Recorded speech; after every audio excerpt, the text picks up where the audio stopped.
Last reason I'm going to tell you. Who knows the first two laws that Hitler implemented? Hitler, Yimach Shemo v'Zichro, first two laws that Hitler implemented that not only put him in a different status than everybody else for the rest of history, but also made what's called until this day the biggest financial miracle in history. Who knows the first two laws? Before the Nuremberg laws. Before that, we're talking about years before it. Hitler first comes into power. What's the first two laws? Okay, I'll save you the time. Rule number one, no more pornography. No more homosexuality. None of that garbage. Not allowed. Berlin, in the 30s, in the 20s, was the Sodom and Gomorrah of the day. They were the Las Vegas of the day. They were the Sodom and Gomorrah of the day. Homosexuality, pornography, all the bestiality, all the garbage of the world, that was the capital of the world. He outlawed it. You're no longer allowed, closed all the bars, all the gay clubs, all the production, which were all run by Jewish people, unfortunately. Second rule. What's the second rule? Second rule was, you're not allowed to charge interest. No more interest. Now you would think, why? What does he care about interest? Well, because all the people that had the money, that lent the money out, were Jews. He didn't like it. So he said no more interest. Why? Because of the high interest that the Jews charged people was so high, it ruined, it destroyed the economy in Germany.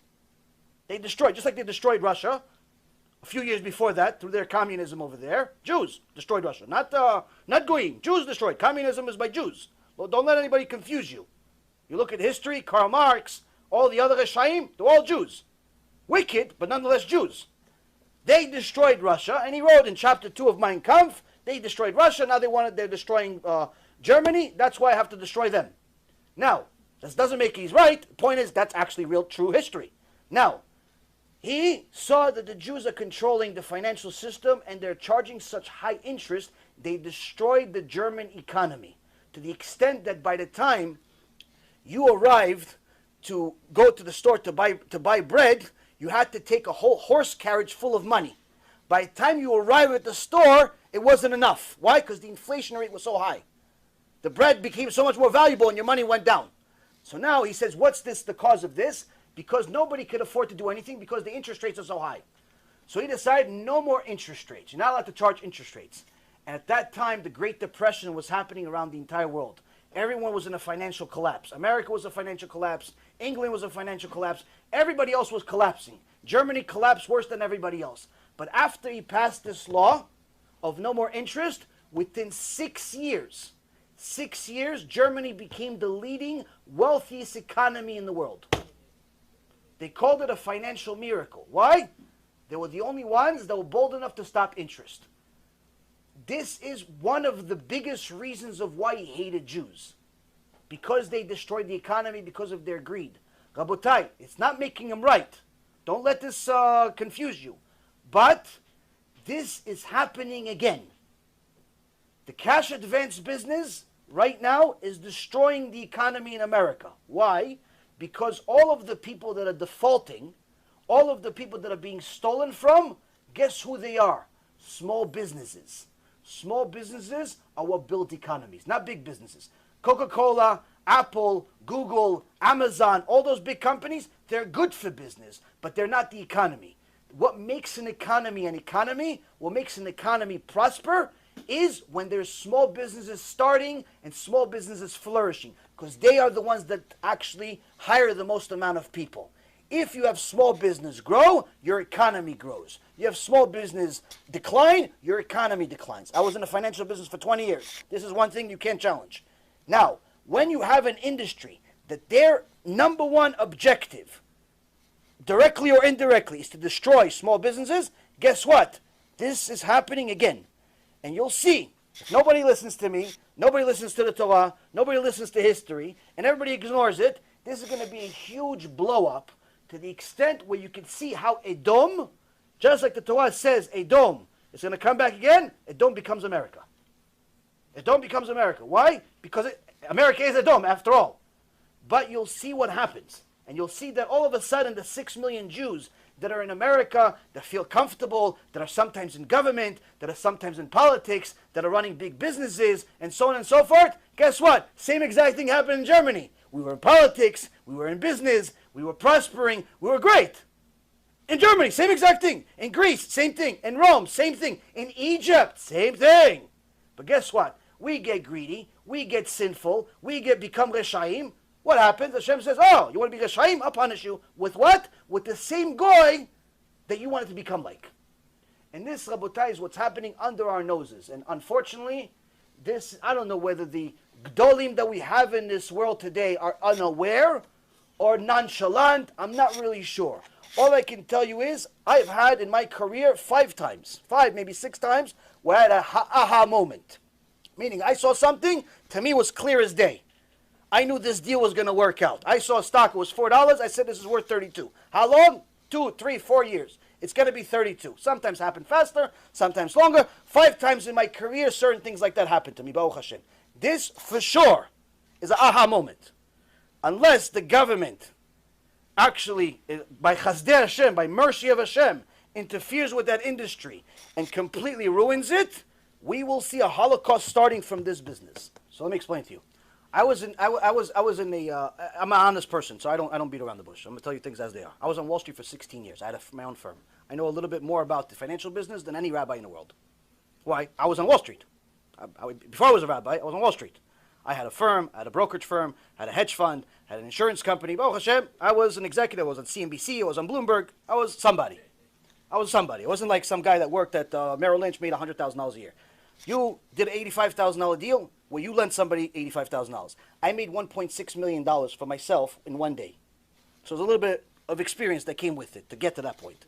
Now, so what I'm trying to explain to you is that it's not a matter of what's the deal, what's the profit, what's the commission, what's the company, what's the industry. It's a matter of what's right, what's wrong, what's allowed, what's not allowed. Now, a Jew, first and foremost, is never allowed to lend another Jew money with interest. Now, the exception is if the Jew that's borrowing the money is a Mechalel Shabbat, you're allowed to charge him interest, but they still do not recommend it, because if that Jew does tshuva, you have to pay him back all the interest.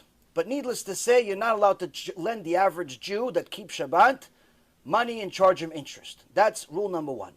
So that means that any Jew that you deal with, even if you don't know he's a Jew, which most likely you'll run into, because sometimes John Cohen is a Jew, John Cohen is not a Jew. So you're not really going to know. It's not on the application to say, Mr. John, are you a Jew or not? You're not allowed, because you'll put you in jail. So you don't know if he's a Jew or not. So that means that every day you have a 50-50 chance of losing Olam Haba. Every day. Who wants to be in such a business? That's number 1.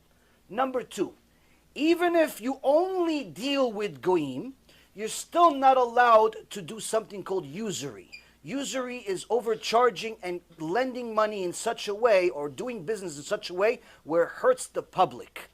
When you charge somebody an interest that is drastically above the norm being bank rates, regular bank rates, and what's legally allowed according to the law, when you charge them such an interest rate that it becomes very difficult, to the extent of almost impossible for the average person to pay it back, you are now in a business where you're taking advantage of people. If he can go to Wells Fargo and get the same loan for 8%, and you're charging him 80%, it doesn't matter that you're not 300%.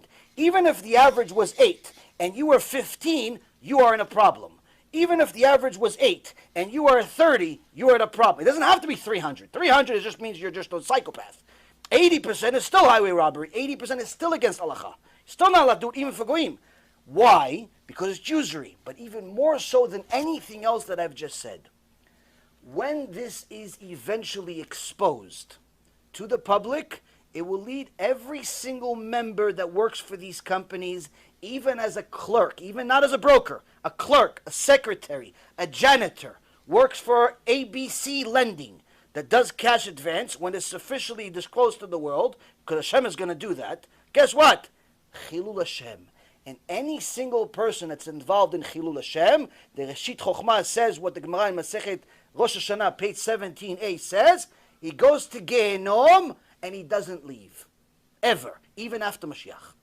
So why would anybody want to associate with even 1% of anything I just said. The lending, the taking advantage, the chilul Hashem, the usury, the unethical, even the rabbi that you said that, oh, you really shouldn't do it, but yeah, you can. What kind of rabbi is that? It's a puppet.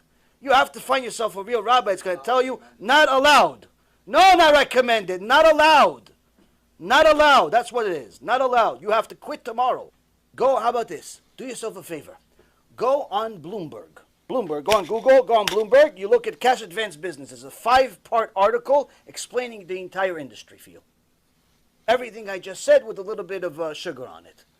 Everything I just said without the Torah part. I'll tell you exactly about all the criminals that are in the business. Unfortunately, one thing that we know, I know personally, that the article doesn't know as much, is that predominantly the people that are in this business are guys that used to be in the brokerage business that went to jail, criminals, thieves, psychopaths, mafia, but predominantly it's Orthodox Jews.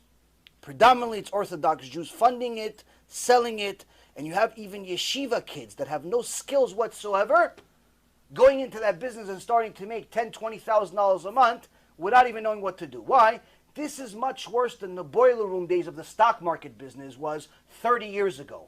Because back then, 30 years ago, when there were unethical brokers in the world, you still had to have selling skills. Why? Because at the end of the day, the guy is giving you money, and you're giving him a dream. Here, you're the one giving him the money. There's no selling. You don't have to do anything. Why? He's the one calling you, asking you, please lend me money. He doesn't know that he's signing a death sentence. He doesn't know that he's about to lose everything he has if you're crooked, if you wink the wrong way, if you have a bad memory, if your alarm doesn't go off. He doesn't know any of that stuff. He thinks, no, you're Joe, my friend. Joe calls me every Tuesday until we close the deal. Guess what? Joe's no longer in a deal after you sign. The broker is no longer in a deal. You call him after the COJ is being implemented. Joe doesn't pick up the phone. Why? Joe's not in control. He's just a broker. He got paid his commission. Rabotai, if you are in this business, if you know somebody in this business, and you don't hate them, and you don't hate yourself, you have to send them what I just said, and you have to get them out of that business no matter what you have to do. If you love Jews, you have to let people know this is going to bring an ason to Am Yisrael.